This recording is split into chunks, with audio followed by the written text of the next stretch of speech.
Welcome everyone to a very special episode of the Buck Stops here. And of course, I'm Kirk Buchner. I run notinhallofame.com and the United States Athletics Hall of Fame. Look for big news from that shortly. But I love talking to people from coast to coast, and I've got with me Jack Moore. And Jack, you've got I'd like to think that I'm a Renaissance man, and then when I look on your site, holy crap, you've got me beat. Well, there's the old saying about being a jack of all trades and a master of none. So maybe that's a little bit of that. And of course, I carry the moniker Jack. But yeah, I'm a lawyer, got a master's degree in history. I've coached baseball for years, been a football fan for years, history buff. So yeah, I wrote my master's thesis on the Kennedy assassination. So jumping into the podcast world, I opened with that, which I've done many shows on. Mm-hmm. And Oswald did it, but other than that, it takes away the plot. But yeah, I'm a big football fan, and I grew up 70 miles from DC, so I attended Washington games from way back when Sonny Jurgensen and Bobby Mitchell and Charlie Taylor and Sam Huff were playing, and a lot of history of going to that stadium and watching the Gibbs years, the Magic years, 4 Super Bowls in 11 years, and winning 3 of them. So as you can see, I have a lot of Washington Redskins memorabilia. Yes. And that's where we are today. And congrats to your team. They had a phenomenal year. Yeah. One of my old man get off my lawn things that I've kind of been through in the last couple of decades. I coached college baseball 10 years ago, 12 years ago. I'm on a team bus and we get into this general discussion. And I'm like, guys, pro football peaked in the 80s, maybe 90s. And they're like, Coach, I don't know if guys back then could play today. I'm like, you don't think Lawrence Taylor could play today? Have you ever seen Lawrence Taylor? Yeah, right. And and I'm like, Reggie White, Jerry Rice, and the quarterbacks of that era, Marino, Montana, Elway, later in Favre, the arm strength, the size of the players. Well, they weren't as fast. Like Darryl Green wasn't fast. Darryl Green won the NFL's fastest man contest one year by beating Ron Brown Olympics, Philip Epps Olympics, Willie Gault Olympics. So he's beating Olympians. Yeah. And, he would win. I think he won it 3 times. But I was like, okay. Then I ended the conversation with, who's your Bo Jackson? And there was silence on the bus. Brian Jordan was a 2-sport all-star. Deion Sanders. There was a lot more crossover. One of the craziest, great athletes was Danny Ainge. I saw him in AAA playing baseball. I'm a Canadian, right? Yeah. So I know him very well. So not only does he go in the NBA and have a great career, he was an all-state quarterback growing up. And then, of course, he went to Major League Baseball. He didn't hit in the fashion that kept him there, but there was a lot of that multi-sport star type of athlete that I don't think we see as much today. There's some crossover, but not as it once was. So I really do think the players in that 80s to 90s era, I don't see it being the same level of play. Even Brady, recently on his retirement said, I didn't get hit by people at the end of my career like I did at the beginning. And the comeback was from a lot of people like, yeah, because they put all the rules in to keep you from being hit. So, and he's laughed about that and said, but he did think the game was a lot tougher. Mm-hmm. And I will say this, one of the things on my wall here is a Sean Taylor towel. I was at Sean Taylor's last game, tragically died at the age of 24. Right. Shot in his own home. The history. Yeah. I never saw a player like him. And I saw a lot of great players, but I never saw a talent. The size, speed, and strength of a safety. And he's following Ed Reed at Miami. They were, I think, together one season. So you have Ed Reed at Miami, followed by Sean Taylor. I think he's a can't-miss Hall of Famer if he's not gone at 24. But I saw a lot of football through the years, a lot of players, and some people the eye just tells you it's a different level of athlete. And he's the best I ever saw. And it was tragic. And I think that's really why Joe Gibbs retired the second stint. He had a 5-year contract. He had one more season to go. And I think after that, he just got out. Interesting. Okay. I never thought of that. Mm-hmm. I think that's what put it. He's 67 years old, but he goes back at 64 and he pulls the 64 to 67 time frame of his age. And it's hard to imagine now he's in his mid 80s. But yeah, I think he was heartbroken by that. I really do. Because Sean Taylor, the kind of the conventional wisdom, he turned a lot of corners in his personal life. He was a very settled young man at that time with a small child. And it's just so tragic. And it's not just a fan lost a favorite player. It's a young man that lost his life. Yeah. But so I was at the game against Buffalo following his death, and they were handing out these towels. So I framed my towel, and I had the tickets from both his last game and from the next game I went to at was then FedEx Stadium. So before we sort of go into some of the other things, I just want to learn a little bit more about yourself. Yes. And Fandom. So I think before we went on, you said you grew up near RFK. So you grew up as a Redskins fan? Absolutely. Yeah. What attracted you to that team? Was there any other team that you could have possibly cheered for? No, I think it was a lot of it. Walk me through your childhood, if you don't mind. Okay, I grew up in a town called Bowling Green, Virginia. The most famous athlete probably to come out of the state of Virginia was actually born in my same county, and that's Secretariat. So a lot of people don't know that. No, he was from Kentucky. I said, no, he died in Kentucky. What Secretariat is, yeah. Yeah, he was born in Caroline County. So many people that know anything about Virginia, they know that off of 95, they see this little Eiffel Tower, and it's King's Dominion, the Hanna-Barbera amusement park. That's just about where Secretariat was born, at Meadow Stables near there. But I grew up between Richmond and Fredericksburg. So my influences, television, newspapers, Richmond papers, Fredericksburg, Washington Post, 70 miles away. Everything is an avalanche of Washington Redskin imagery. That's all I saw. So I'm the weird kid at 5 that I just fall in love with Sonny Jurgensen. And I don't know if you can see the helmets above. These are These are all actual replicas of what he wore during the time. I have every helmet that he wore for Washington. And I was a big Redskin fan, a big Sonny Jurgensen fan. Charlie Taylor, Bobby Mitchell. I have a Bobby Mitchell autograph, Hall of Famer. And I'm 5, 6 years old. And the next door neighbor where I grew up would come over on Mondays and spread out the paper and go, that's that player. And this is this. So I learned the numbers, and then I see and print the names. So my father is sheriff at that point of this small county.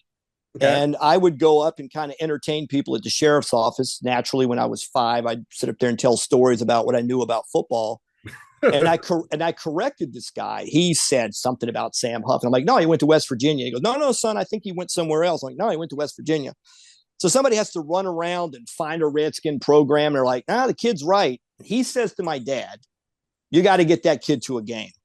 So everyone in town knew there was a man who lived in the community who had season tickets. So through a couple of things, my dad gets me to my first game. So I have a picture of Sonny Jurgensen on the wall up here with my first ticket.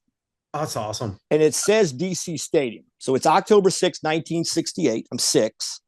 And in that game, Washington won 17-14. And it literally says DC Stadium.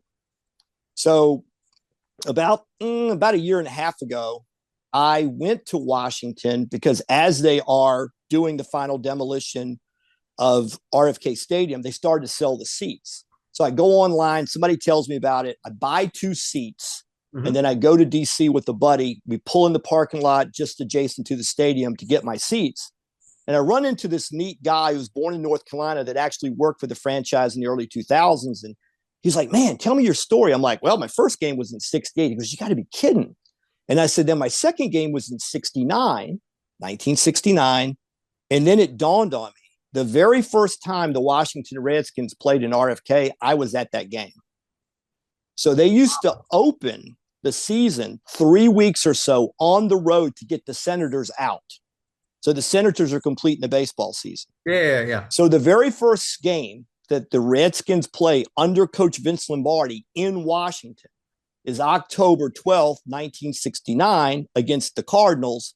And I have the program here in my room somewhere that is signed by Sonny Jurgensen. I went to an autograph show and I'm like, Mr. Jurgensen, I have this program covered. And he goes, where did you get this? I'm like, I was at the game. So Bobby Kennedy's killed in June of 68. And in January of 69, they vote to decide to change the name of the stadium to Robert F. Kennedy Memorial. So I'm at that game, and then I'm there the year in 72 when they go to the Super Bowl the first time. I saw Terry Bradshaw, Joe Namath. I saw Johnny Unitas. I just saw all these players from that 70 time frame. And, I just fell in love with the franchise. After Allen, they went to Pardee, and he basically went 500. He had a 6-10, a 10-6, and an 8-8 season. He's out. And then Joe Gibbs comes in. And I remember thinking, who the hell's Joe Gibbs? And they have the 0-5 start famously. Then they turn it around. Then they have a strike shortened season. They win the Super Bowl.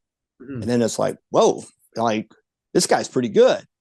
And then the rest of the history. And I was saying on a show the other day, I'm like, it was a really interesting time in the 80s into the early 90s. You knew where you were going to be in the playoffs every year, and you just didn't know how deep you'd run. And there was a couple of rebuilds during that period. That's why, of course, Gibbs won with 3 different quarterbacks, Theismann, Williams, Rippon. So absolutely.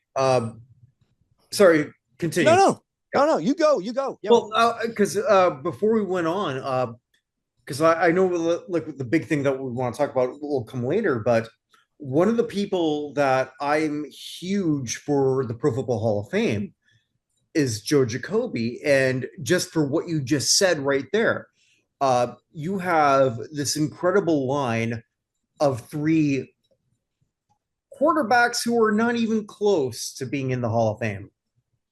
I think Theismann might be getting closer. Okay, well, yeah. But he's not. Right. No, I agree. Rippon, no. Rippon's never going to get in. I don't think Doug Williams because of the body of work, but Theismann had a pretty interesting career. He did. He had to sort of like cut his teeth in the CFL. But yeah, that's right. Had he started in the NFL, we might be having a different conversation about that.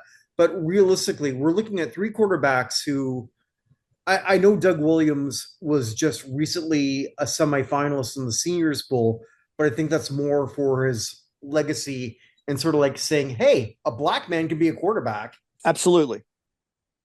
But realistically, he was not a great NFL quarterback. He didn't have that great a career overall.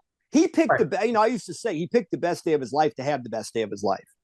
And nobody had a better day in his life than he did in that Super Bowl. I mean, he was unstoppable. They scored 5 touchdowns on 18 plays. It was crazy. That is absolutely accurate. I totally agree with you. I interviewed a gentleman years ago. I feel I'm a little embarrassed. I don't remember his name, but he was like part of one of the Hogettes. Yeah. And we talked about why Joe Jacoby is not in the Pro Football Hall of Fame, and Jacoby's been a semifinalist multiple times. I'm not sure if he's ever been a finalist, but there's only one Hog in the Hall. Russ Grimm, right? So there should be like that line is the most impressive line of all. I don't know of all time, but it's up there. It's in the conversation. It's top 5. It's Mount Rushmore. It's one of the 4. Yeah, it's probably right. I agree with that. Well, let me say, I was actually doing a show with a buddy of mine the other day, and we were talking about this very thing. I don't want to get politically incorrect, go off the board here and all, but I really think, I'm just saying, I've always thought that Washington had a little bit of a negativity towards it because Joe Gibbs was a very strong man of faith, and his players tended to be that. And if you look at the history of a lot of the players that ended up in the community, Darryl Green, very devout Christian, Charles Mann, there's been ordained ministers in the group, Monty Coleman, and Art Monk. I met Art Monk and got his autograph one time. And he might have been, as far as a professional athlete, the kindest, nicest, most humble man I've ever met. And he left the league the number 1 all-time receiver at doing what receivers do, catching passes. He leaves the game number 1, and it takes him 8 years to get into the Hall of Fame. And I saw a guy put together a montage of the argument for him in the Hall, and it's circus catch after great play and big moments, and it's John Madden as a commentator. That guy's going to be in a Hall of Famer. It's all these people saying, Jack Buck, Vin Scully. They're all saying he's a Hall of Famer, and it takes all this time. And I remember a particular writer for Sports Illustrated, I'm not going to mention the name, but he was asked, and he goes, nah, he doesn't have a sexy enough career. He doesn't have a signature catch. He doesn't. I'm like, you're talking about a man who set the first record, or at the time set the record for a number of receptions in a season, 106 and 84. Goes on to be, again, he gets 820 when 820 is the record. All of these records are surpassed in a game which is now flag football, basically. I mean, it's become an entirely different league. The guys like the Marinos, that when Marino did what he did in 84, 48 touchdowns, that crushed everything that had ever been done. Marino was so far ahead of his time. But the fact that you can't touch receivers, you can't hit anybody, the game has changed. You know that as well as I do. Yeah. But back to Monk having to take that kind of time to get in. And then Darrell Green went in immediately, which I thought he would. But on the thing of Jacoby, the constant thing I hear is Jacoby suffered from what every other left tackle in the NFL East suffered from. He went against Lawrence Taylor. And I think there's a lot of truth to that. In the 1986 season, Washington loses 3 times to the Giants. And in one of those, the home game, they lost 24-14. Taylor lived on Schrader's back the whole game. And it was just a really bad day for Jacoby. And we mentioned this going into the show too. I think there's an argument that Lawrence Taylor is the greatest football player ever. I really do. I get the Jerry Rice. I get Jim Brown. I think they're in the conversation. But as a person watching the game, I never saw the impact the player had on the league like he did. Because when he's from Williamsburg, Virginia, pretty much where I live, and he went to Lafayette High School. He's a late bloomer. He doesn't play organized football until his junior year in high school. He's an unknown. He ends up at Carolina. I had a friend of mine that played football at Carolina, and he told me, and I heard Rick Donnelly, a center in the NFL that played for the Chiefs and the Redskins, he said exactly the same thing. So my friend was a special teams guy that played at Carolina. He said his first 2 years at Carolina, he pretty much got pushed around, shoved around, really didn't know his way around. He said by his junior year, we literally had to limit him in practice for fear he would kill people. He just becomes Lawrence Taylor. Yeah. So now he's the second overall pick. He hits the NFL. I'm hearing the rumble. Then the first time I see him play on TV, but I'm like, who is that? Like, he's 6'3", 245-ish, runs a 4.5 and change 40. He's throwing offensive linemen into the quarterback. And you've heard Gibbs talk about going to the 2 tight end offense was in large part, we had to find a way to put another hat on Lawrence Taylor. We're trying to figure out where is he. But I make that point. I think it hurt Jacoby because I think Jacoby belongs in the Hall of Fame without question. So the rest of that line originally, Jeff Bostic, I think he's got a great career. I don't see him as a Hall of Famer. We had interchangeable right guards. Fred Dean was actually the starting right guard in the Super Bowl against the Dolphins. Then they kind of went to Ken Huff for a while. Then it was R.C. Tillman. There's a little bit of time with Riley McKenzie. So we went through some movement. But at the tail end of his career, Jacoby's, they made the Schrader trade for Jim Lachey. Go back and watch the film. Bruce Smith is right here from Virginia as well, Hall of Famer. Jim Lachey in Super Bowl 26 against the Buffalo Bills completely shut down Bruce Smith as the left tackle. And then they moved Jacoby, who was a road grader, to right tackle. That's the best line they ever had. What's interesting is by that time, Grimm is pretty much on his last leg, and he's not starting. Then Mark Schlereth becomes the guy at the right guard. And then Riley McKenzie plays the left guard, and Jeff Bostic's the center. And that's the team that wins their final Super Bowl. But again, I think Jacoby wears a lot of too many highlight films of Taylor beating him around the edge. That's been the excuse I've heard the most, is this bad film against Taylor. But in defense, everybody had bad film against Taylor. He just did. I mean, it's just the reality. I never saw a left tackle control him or any tackle. No one could. Who could? That's right. He was the best. He was the best. Yeah. So I guess the thing that my webmaster sort of like set up, want to talk about the most is, I guess the elephant in the room for a lot of Washington fans is the name change from Washington Redskins to football team to the Commanders. Right. And you're a big proponent of let's bring back the Redskins name, which doesn't look like that's going to happen. No.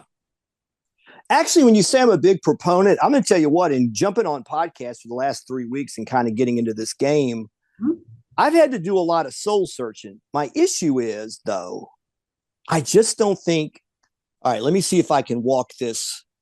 There are some lanes. Any way you want, my friend. I know, but I'm saying, I think there's some lanes.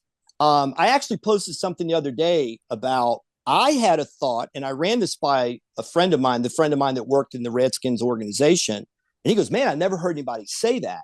And what I was saying is, many people don't know the history. In 1932, George Preston Marshall took over a team and called them the Boston Braves. And they played, like many teams did at the time, in a baseball stadium under the same name as the team that played baseball.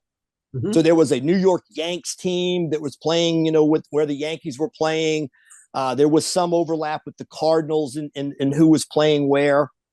But it was kind of a thing that often you would get a football team. I think there was a Pittsburgh Pirates that played football during that era. There was, yeah. So they were just the Boston Braves. He's getting poor attendance, George Preston Marshall. He has a horrible history on race. He doesn't want to integrate the Redskins years later. This is the Bobby Mitchell and the Ernie Davis story that I think probably many people know. Yep. He was forced by the federal government, because they were now in RFK Stadium, to either integrate or lose use of the stadium. He goes, okay. He wanted to draft Ernie Davis out of Syracuse. Mm-hmm. Ernie Davis came out publicly and said, I will not play for that man. So he traded for Bobby Mitchell. And then Ernie Davis, of course, tragically died of leukemia within the next year and never actually played for the Browns. Bobby Mitchell comes to Washington as a Hall of Famer. But anyway, 1932 is the Boston Braves. So he sort of gets goosed into going to Fenway Park. And one story I've heard is he's in Fenway Park in 33, and a friend goes, Boston Braves, Boston Braves, Boston Red Sox, Boston Redskins. And he's kind of like, yeah, he goes, break from the contact you had with the Braves, change the name.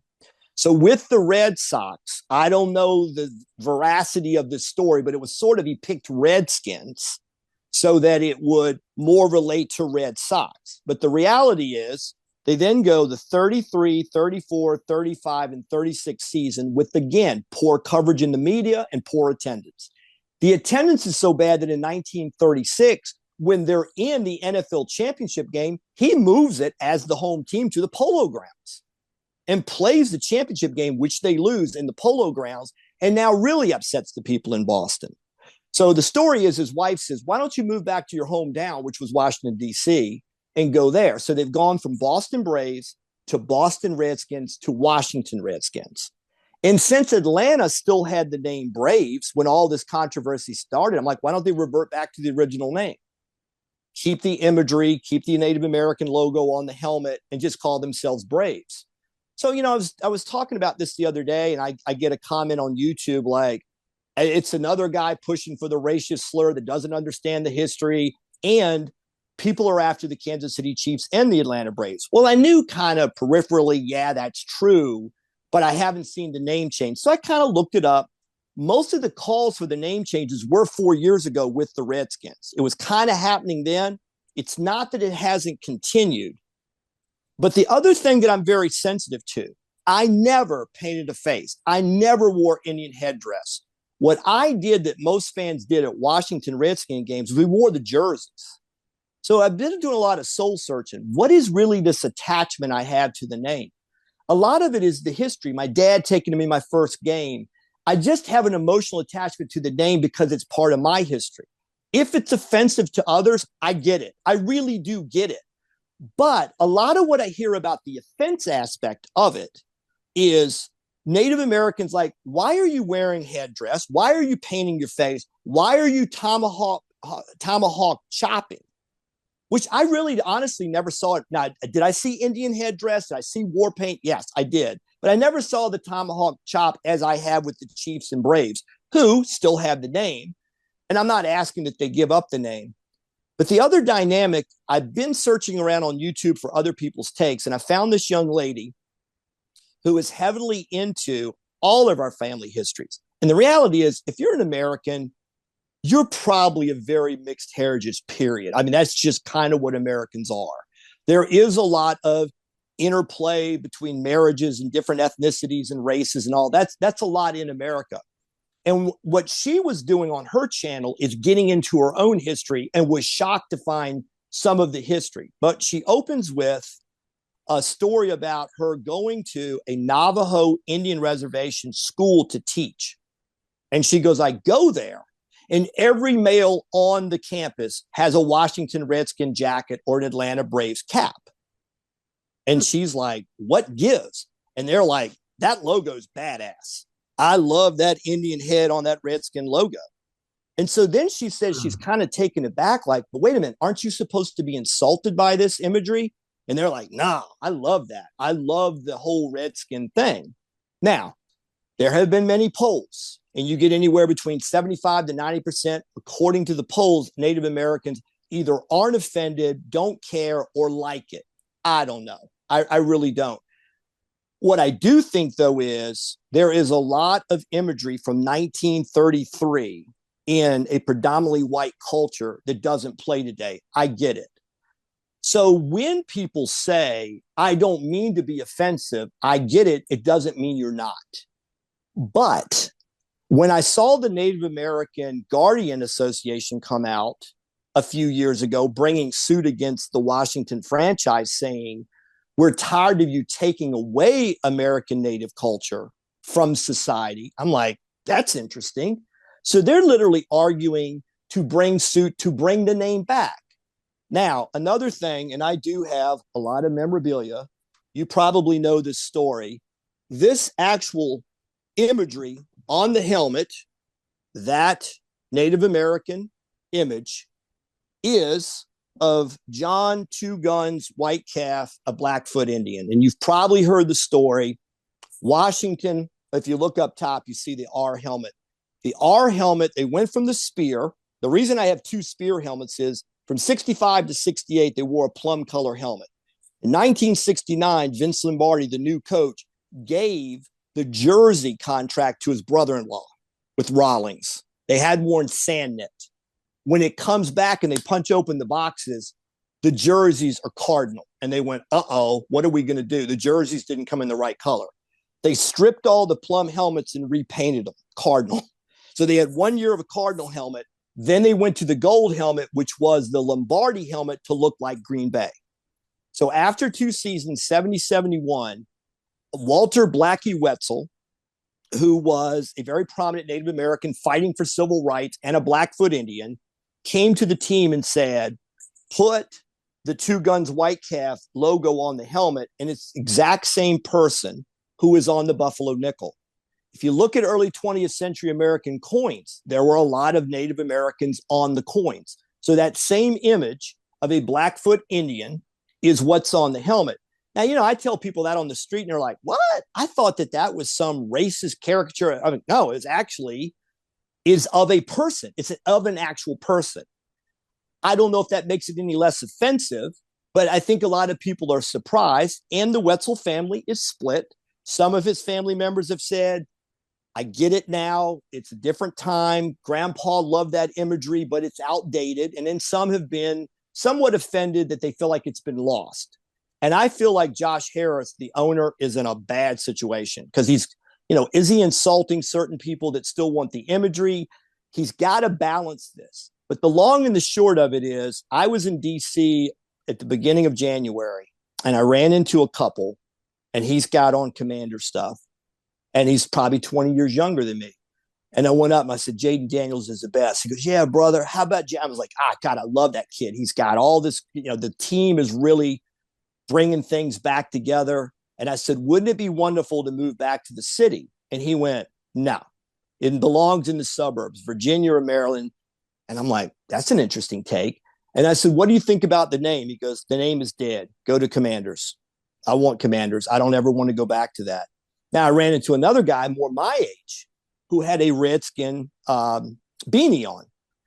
And same conversation about the team and the energy that was positive. He said, I want the name back, but I don't want to offend anybody. He goes, do I miss the name? Absolutely. Do I miss that imagery on the helmet? Absolutely. But if we're never going to get it back without being offensive. So I just think it's one of those things. I'm trying to see all sides, but I can tell you from my heart, I've never wanted to be offensive to anyone. But was I heartbroken to lose all that I had grown up with? Sure. I just think that it's somewhat natural. And even the term Redskins itself is anyone's guess. Now, the gentleman with the National or the Native American Guardian Association, he says in Native American. Now, he said this when interviewed a couple of years ago when they bring this up. He said it more relates to the painting of one's body for war, meaning I'll go to the mat with my creator to fight to the end, etc. That's what Redskin means. And the fact that he goes, has it become a slur? Yes, I'm sure it has for some, but that's not what the intention was. So you have all of this history and it becomes very, muddied and muddled, and it's really kind of hard to say. So I have to move on. But one other factor about all of this, there were talk of the Red Wolves, the Red Tails, would have commemorated the Tuskegee Airmen. There was all kinds of positive imagery. And I was watching RG3, Robert Griffin III, on a podcast, and he was asked about the name. And it's interesting. He said, I think this was Daniel Snyder's last screw you to the organization. That he knew Commanders was not especially popular. And I think that, I don't know, but I know this. If you picked out of a hat among people I know that were Redskin fans, Commanders is the last name anybody wanted. I think Red Wolves was the most popular. Some said, let's go to Warriors. There's a basketball team that carries that. They're like, nah. And then the other thing that a friend of mine said to me years ago that I thought interesting is, he goes, you ever notice that Florida State remains the Seminoles? And I go, yeah. And he goes, do you know why? And he goes, because the Seminoles are in on it. Like, that's their team. So, like, Florida State is in league with the Seminole Indian tribe. So if the Seminole Nation says, if anybody says I'm offended, they go, how about screw you? It's our team. So he goes, what Snyder should have done some time ago was maybe identified a tribe that wanted to be associated with the team, keep the imagery and change the name. It didn't happen, but Seminoles remains. So let me throw this at you here. Yeah. Because as a kid, when I was like in the 80s, and I find this sort of like funny as I'm looking back. Yeah. The Redskins logo kind of bothered me a little bit, but the Blackhawks in Chicago didn't in hockey. Right. And I think a big part of it is maybe the name. Right. And here we are in this, I'll just say it, in this woke era that we're in. Right. The Chicago Blackhawks in hockey, and I've got a hockey jersey 2 rooms away from me here. Mm-hmm. Which I love because I think it's an amazing logo. Sure, it is. Yeah, it's beautiful. Yeah. I don't find offensive, yet when I was a kid, maybe because it was called Redskins. Yeah. If maybe it was called something else, we wouldn't be having this discussion.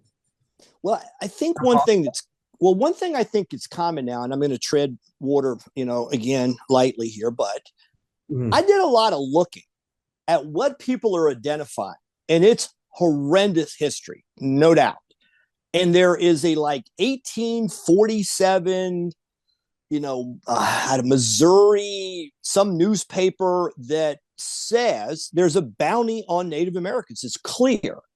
But the language in this thing that many people point to says, I remember one of them says, we need to kill Indians on the plain. And then it says some on the plains. And then it says something along the effect of, come to us with the scalp of the redskin you sent to purgatory.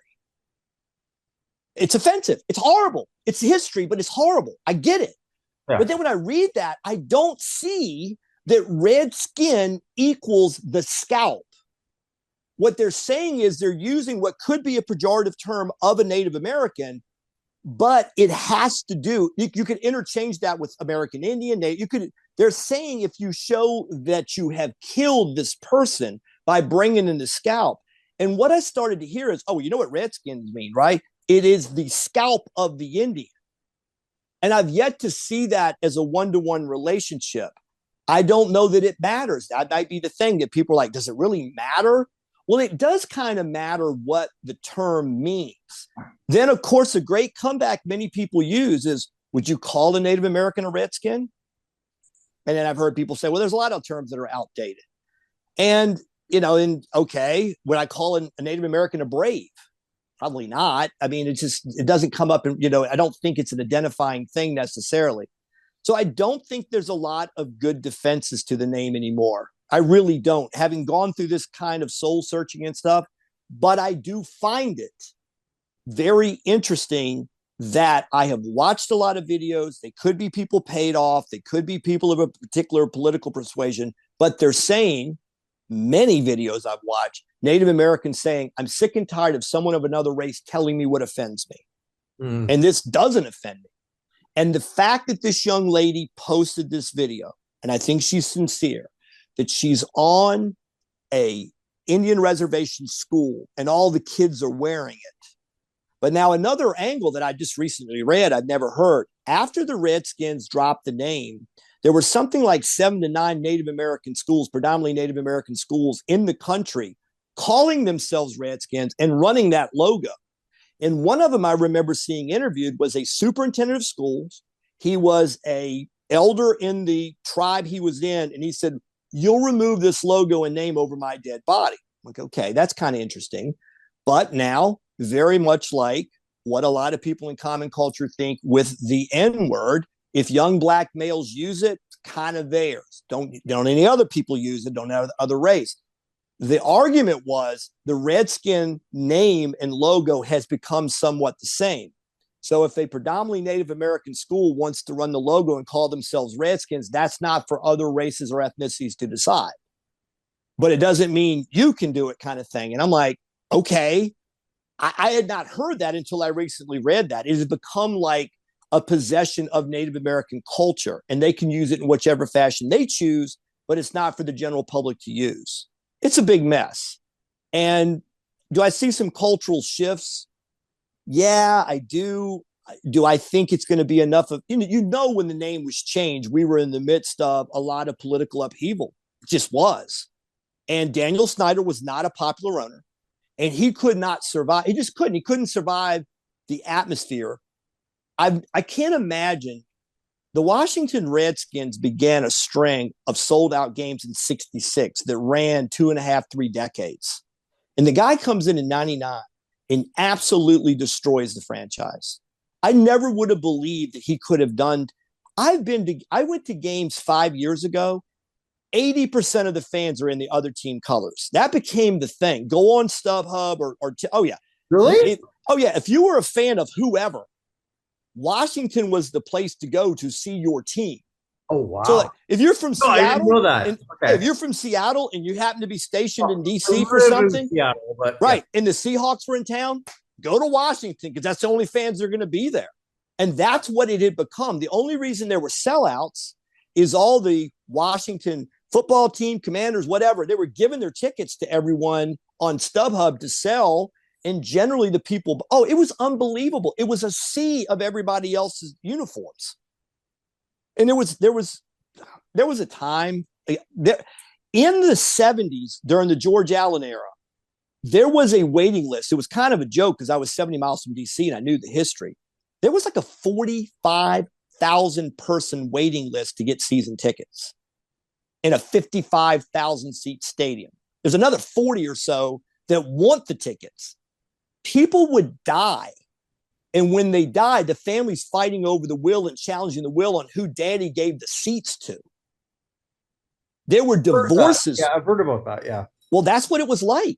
And it went from that, a limited number of seats in RFK Stadium, everybody in the world fighting for it in the community, to you can't go to a game that's not 75% or 80% of the opposition in the stadium.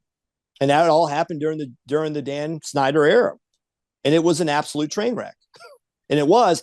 And so, all the corporate sponsors come in and say during the summer of 2020, drop the name or we're out. Well, he's stuck. And he finally drops the name. Then you get into the question of the name search, and did he go ahead and go with Commanders again?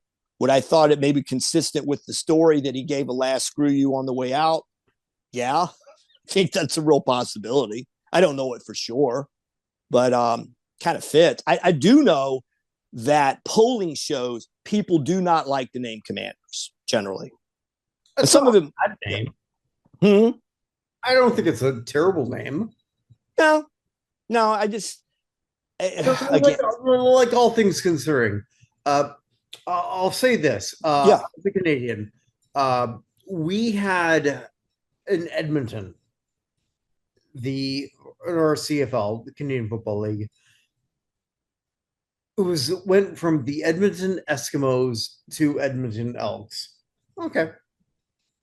I only know one person in my life who was an actual,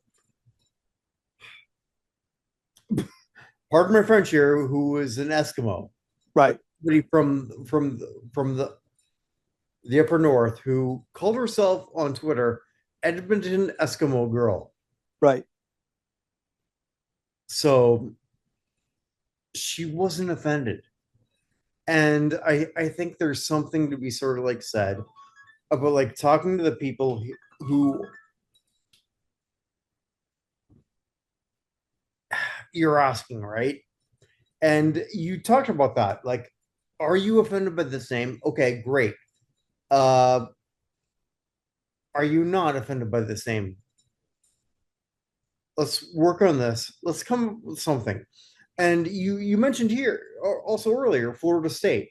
Yeah. Seminoles have the same type of logo, which is appropriated because the Seminoles say, like, we're cool with it. Yeah, they're in on it. Yeah. Basically. And I think that's a cool thing. I mean, I don't know. I'm not a Native American Seminole from Florida, but I tell you what, if my team's out there playing badass, running a spear and feather on the side of the helmet, and we're number one ranked like they have been, I don't know. I think that might lead to a lot of pride.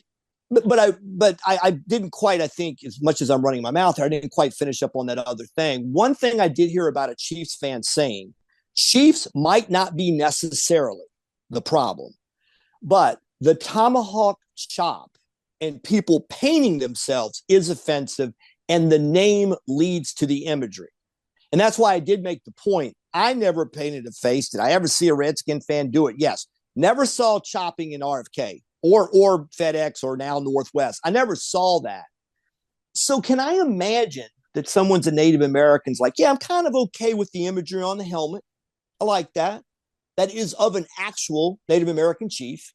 And I'm okay with the history as muddled as it is on Redskins or Braves, but don't be painting yourself and wearing Indian headdress and the like. So I do think there's gradations potentially of the offense. Now, is that enough of elimination? Because I understand the Kansas City Chiefs actually came forward and said, hey, end all the tomahawks in the stadium and stop painting yourself. But we're living in such a mad world. I'm sure you saw the history on this. It was about a year ago, I think. There's like a 9-year-old kid in the stadium. He's painted one side of his face black, one side of his face red, and has some type of Indian headdress on. And I don't know. I'm not even going to say which one of the news agencies it was, but they get the profile shot. Young white kid wearing blackface at a stadium showing his racism. You know, the kid's like 8, 9 years old. Then it comes out that his face is black and red for the Chiefs, and he's a Native American kid. He turns out he's actually Native American. So then there's not much of an apology, but there's a lot of people like, what the hell are we doing? He's 9. Why is he being plastered all over the news as a racist when he's a Native American kid at a Chiefs game and he loves the Chief and you're only showing half the face?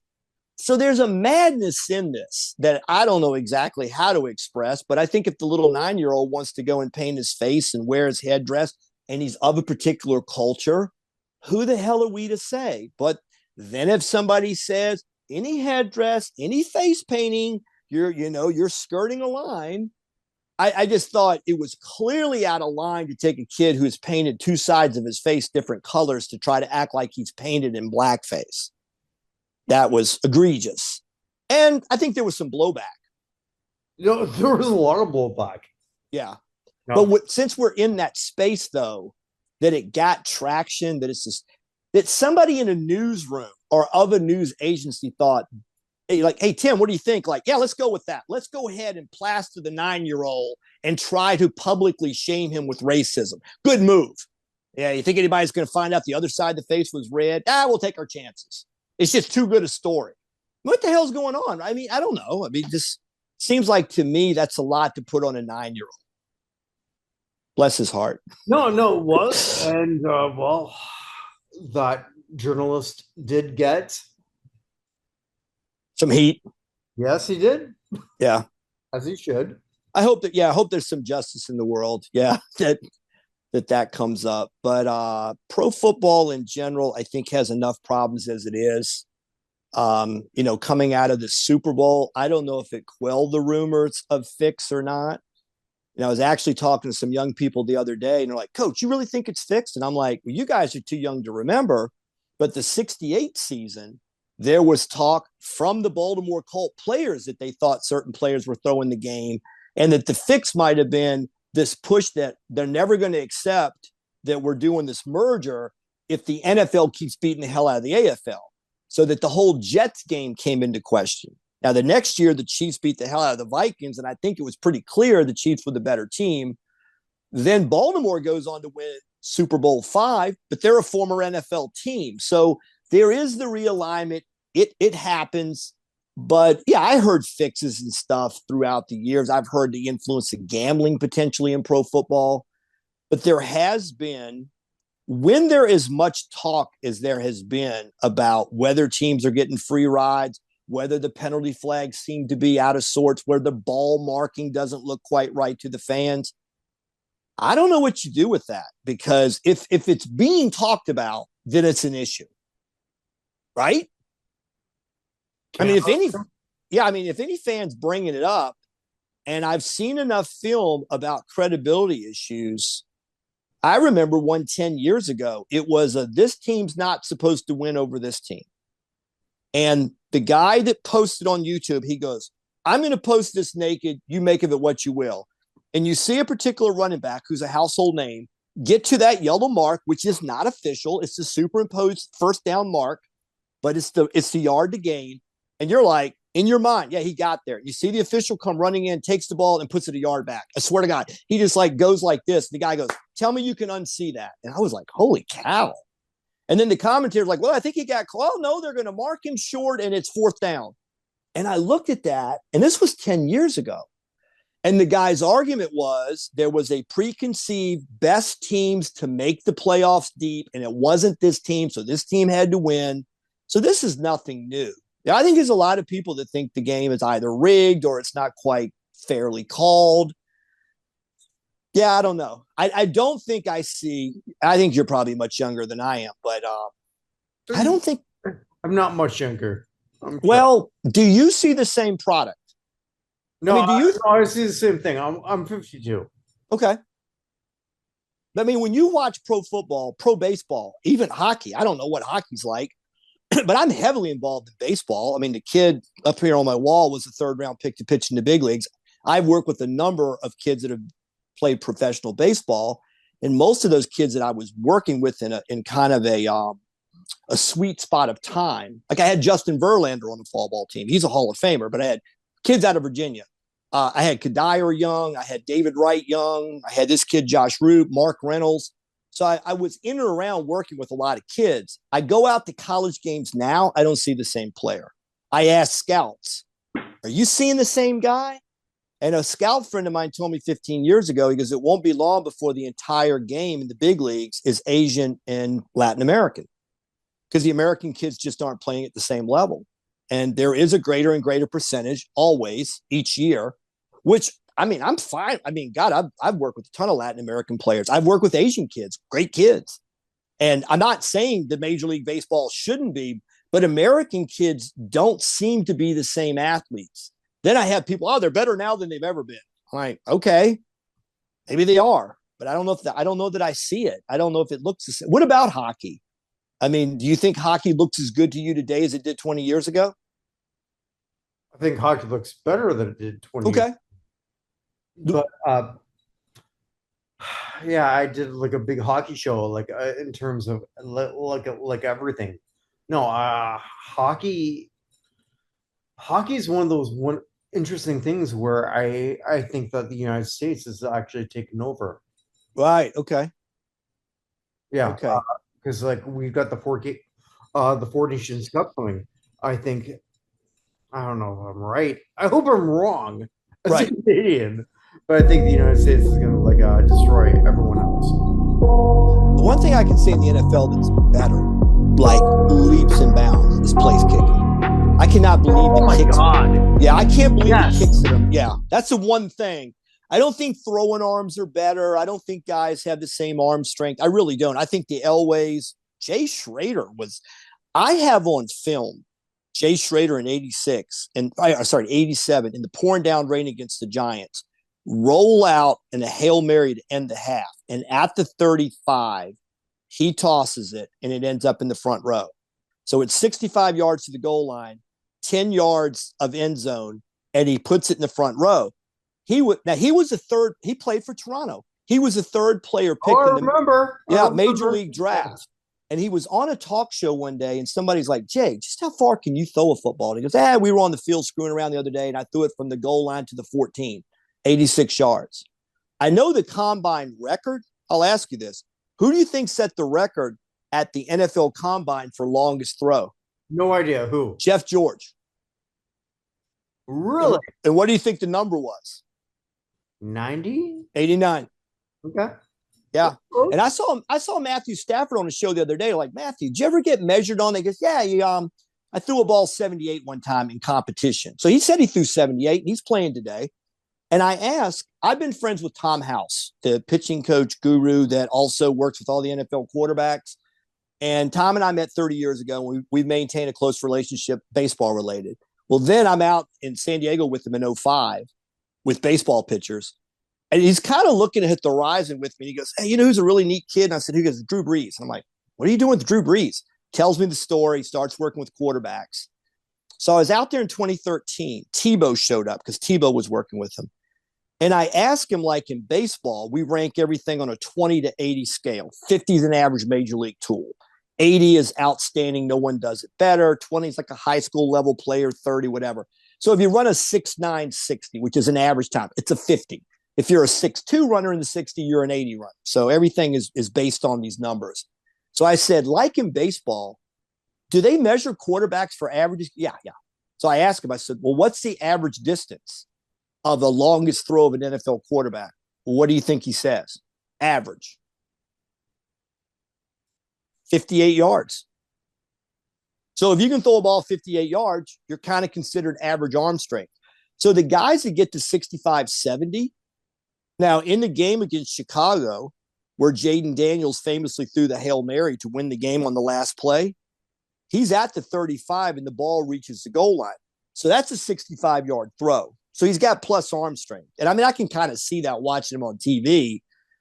It's what you can do on the outs. Can you throw the rope to the outs and can you throw deep? But again, guys throwing at 80 plus have been kind of rare in the game. The people that can throw at 80 yards is, not very common. But I think Warren Moon had that. Warren Moon could throw the ball out of the stadium. There were some guys that I think in the past. And then the other thing, when kids were like, I don't think those guys could play today. I'm like, how big do you think Elway was? How big do you think Marino was? How big do you think Schrader was? These guys were all 6'4", or maybe 6'5", well over 215 pounds. They were big guys. And it was just a different game. Now, Montana was kind of frail, 6'2", but he was the best in the business. He was the best. I think, without question, he was the best quarterback ever. Do you think so? You like Montana? No, it's funny that you brought up Warren Moon because, like, I love Warren Moon. Yeah, as a kid growing up in Canada, right? So, like, the first few years of my football knowledge, yeah, was not understanding that the CFL and the NFL were different. Sure. No, because I grew up in Hamilton, right? So like Warren Moon, I always thought was like when he finally got to the NFL and understood like, what do you mean black people can't play quarterback? Sure. That's I grew up with the greatest quarterback in Canada. Yeah. Period, right? So, but yeah, Warren Moon's a god to me. He's beautiful. He threw the prettiest pass, the tight spiral on a rope. Yeah. But, also on that thing of race, he did play the game kind of in the traditional sense. He wasn't a feet guy first, run, take off. He was a drop back passer that sat in the pocket and threw the ball on a line. So, Right. like Randall Cunningham was that black kid that came along and people were like, he's going to change the game. Well, in large part because he could take off and go and he could run. And, he wasn't a first run guy. But now we're in an age where most all the quarterbacks are mobile. Allen with Buffalo, he's a big white kid, but he runs. Josh Allen plays like a black quarterback. Well, he plays like he's a big kid that can run. Yeah. So I just think that's kind of a thing. What I like about Jaden Daniels is he runs so smart. It's like, get as many yards as you can, get out of bounds, get down, whatever. He protects himself, I think, really, really well. And I don't think at all he's in the moment, everything breaks down, take off and go. He stays in there and waits to throw the ball until he can't. And I also think he's so smart because he'll see if this breaks down, there's no one there. They've rolled their defense there's going to be an alley. There's going to be some space. He sees everything. He really, really does see everything in a way that I think is kind of rare. So just to close this off, Yeah. you a Commanders fan, a Washington fan, Redskins fan, however we want to put Mm-hmm. How optimistic, and I would imagine very optimistic, because I would be, for Washington going forward. Very, because I think Dan Quinn's a special man. I watched a lot of videos posted on YouTube, and I know from coaching, there's a balance between talent, pulling from the same end of the rope, and energy. And I got to say this too. He better end up in the Hall of Fame. Terry McLaurin is one of the greatest human beings, I think, to play pro football as just a person. And he's played with a lot of subpar quarterbacks, a lot of quarterbacks in transition. And he has just played and kept his nose down and forward. And you brought in Bobby Wagner, who has just been a great leader. And I watched these videos, and these guys, it's cliche, they're playing for each other. They are playing for each other. And I think that McLaurin getting that kind of quarterback, and you see the energy between them, it is a contact emotional sport. It just is. And if you're going to get out there and fight and work against that kind of physical toil, and you got guys that have your back, like I know they did this year, they're going to be okay. And I think they're just going to keep filling the locker room with a culture, and their culture is brotherhood. They keep saying that. Like Jaden Daniels, they'd interview him, and he's like, first of all, I want to thank God. I want to thank God. I want to thank my brothers on the team. You had a great game. No, it's all of us, which is an interesting thing I heard Chris Cooley say years ago that played for Washington. There was some questions about some things one of our quarterbacks said after a game. And it's interesting that Cooley said this. He goes, if you want to know what to say after a game, watch Tom Brady. Now, Brady, one thing I think is he probably wasn't the most gracious on some Super Bowl losses meeting the other quarterback. But one thing about Brady that was perfect from the media standpoint is, and this is what Cooley said, when you lose the game and you threw 5 touchdowns, you lose a game and you lost 38-35 and you threw 5 touchdowns, say it's all your fault.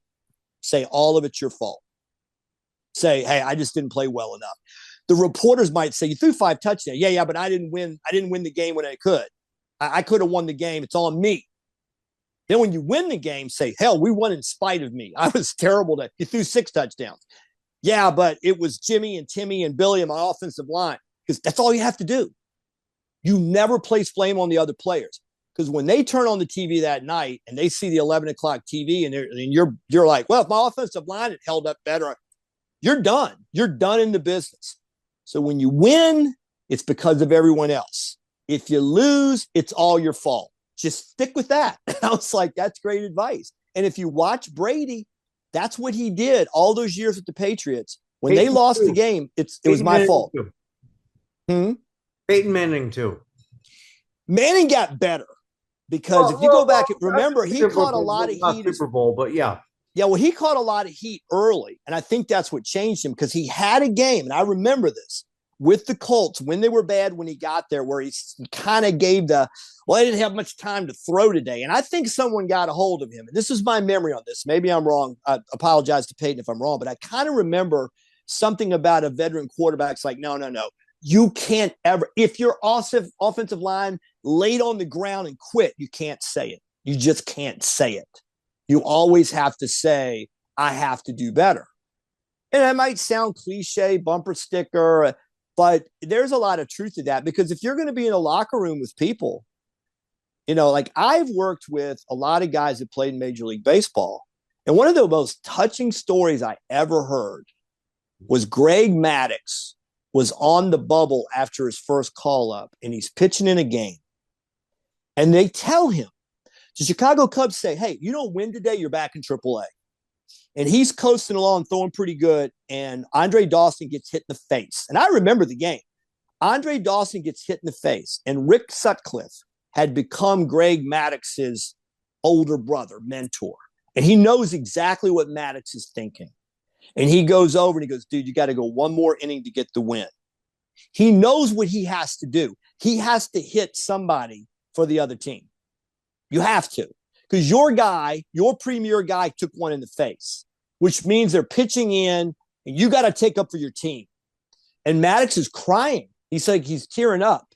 And he goes, I'm going to hit the first son bitch comes up. And Sutcliffe's like, no.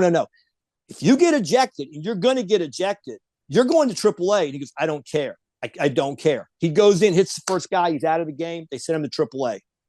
And Sutcliffe said he was loved by every player on the team. Everyone. Who's the number one guy that now loves him? Andre Dawson. So now he has Andre Dawson on his side because Andre Dawson knew that young kid who's getting sent to AAA because he didn't get the win. He didn't qualify. He got kicked out in the fifth inning and he didn't qualify for the win. He just gave up his win and stay in the big leagues to get sent back to AAA for me. Done deal. He's the guy now. When he gets called back up, every guy in the locker room, welcome back, brother, welcome back. Because Andre Dawson knows he plunked the guy on the other team. That's the reality of Major League Baseball. There are things, if you won't throw in or knock people down on the other team and your guys are getting hit, you're not respected in the clubhouse. That's the dirty reality of what Major League Baseball is like. But you also understand, if you're the premier hitter and you take it in the back and take it in the back and you're getting drilled and you're getting thrown out and you look at your pitching staff and you're like, are you going to send a message back? You don't respect those guys. And that's the reality. And I'm sure pro football is the same way. It's a physical game and you're looking for guys that stand up for you. You're looking for guys that you know are on your side. And to answer that long way, the Commanders have that. That thing is real. Those guys are really going, and you can't have a better fit for that program than Jaden Daniels. He's just a beautiful kid. And he's on rookie contract. You got him for what, 4 years? And you don't have to really look the other way. Yeah. And they're $85 million under the cap. So they're going to go get some players. But I think they're going to get players that fit the program. So, Jack, where can everyone find you on social media? Well, I'm only on really right now YouTube. I'm doing a YouTube channel called More to Consider with my name, Moore, to Consider. And I kind of got off the whole social media thing for a while. I'm posting on YouTube, and I have a producer that's doing some work where she's also put me on Rumble. And that's kind of been, the basis of what I'm doing. I'm posting things on baseball, football, again, the JFK assassination. I'm talking some law stuff with some people here and there. So, I'm having some fun just running my mouth on some different things. But again, I have a background in political talk radio, and the best shows we ever did in political talk radio was what's the best hamburger stand. I swear to, I had a friend of mine that did that one day. I came in and he goes, "Hey, we're going to talk about hamburgers today." I'm like, "What?" He goes, "People love it because they don't feel intimidated. They want to call in and talk hamburgers." Now I want a hamburger. And the phone's lit up and everybody had an opinion. Norfolk, Virginia, local radio station. But he looks at me and he goes, "People love this because they don't feel like they're on the spot. They can talk about here in Seattle." Little Woody's here in Seattle. I got to come out to Seattle. I need to check that out. Are y'all cold and rainy right now, or what you like? No, it's beautiful blue sky right now. Really? Okay. Oh, yeah. It's rainy and snowy here in Virginia. Yeah. It's actually been kind of cold, but it's going to be 60 tomorrow and then 40 the next day. And the groundhog saw his shadows, so we got 6 more weeks of this. The groundhog, no shit. But anyway. He's got a pretty good record. Well, thank you so much for coming on here. Thank you, brother. I enjoyed it. Wherever you are, wherever you may be, make today count because it never comes again. Take care. Thank you, sir. And I look forward to talking to you again soon. Absolutely. We'll do this again.